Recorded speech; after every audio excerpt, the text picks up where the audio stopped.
अस्सलाम वालेकुम, मेरा नाम ताहिरा बानो है और मैं माहिर नफ्सियात हूँ। आज इस मौजू के हवाले से बात करेंगे हम, वो हमारे आखिरी मौजू की ही कड़ी है, क्योंकि तब हमने एक मसले पे बात की थी कि अमूमन हम सब में ही अमूमन लोगों के अंदर कुव्वत समात तो मौजूद है, लेकिन बात को समझने की या सुनने की सलाहियत मौजूद नहीं है।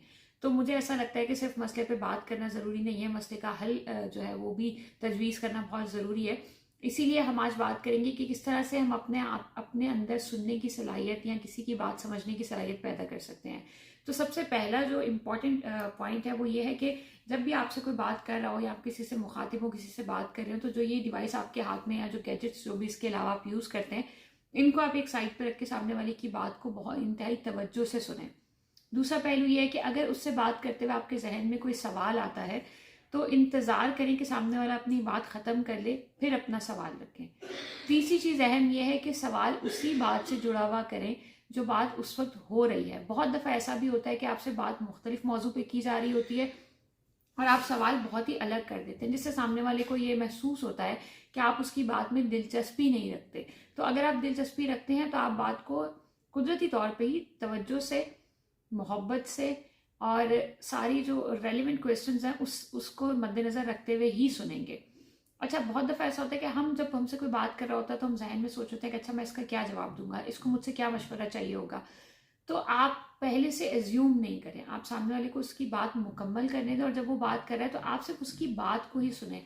उस दौरान अपने जहन में ये नहीं सुने कि जब मेरी बारी आएगी तो मैं क्या बोलूँगा, मुझसे पूछेंगे तो मैं क्या जवाब दूंगा, या उससे जुड़े हुए सवाल फ़ौरन से करना शुरू कर दें। बहुत दफ़ा ऐसा भी होता है कि बात मुकम्मल नहीं होती और आप सवाल दाग देते हैं।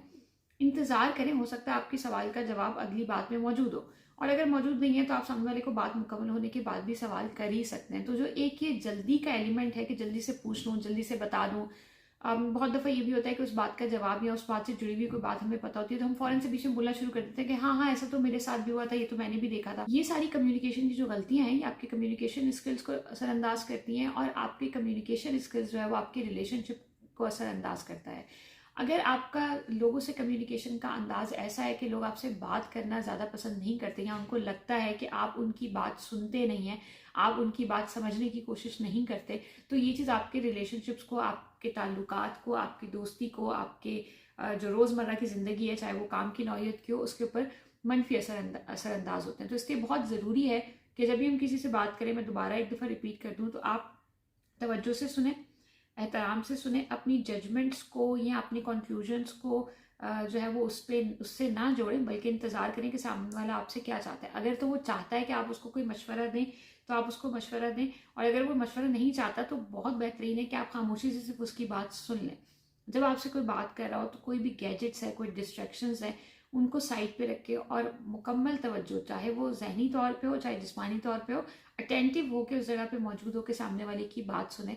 बहुत दफ़ा हमें ऐसा लगता है कि सामने वाले मेरी बात समझ नहीं पा रहा होता, मैं बात समझा नहीं पा रहा।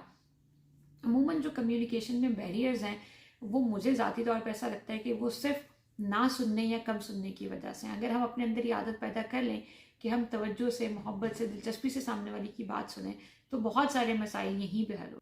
आज के लिए इतना ही। हम दोबारा किसी नई वीडियो में मिलेंगे किसी नए मौजू के साथ। बहुत शुक्रिया। अल्लाह हाफ़िज़।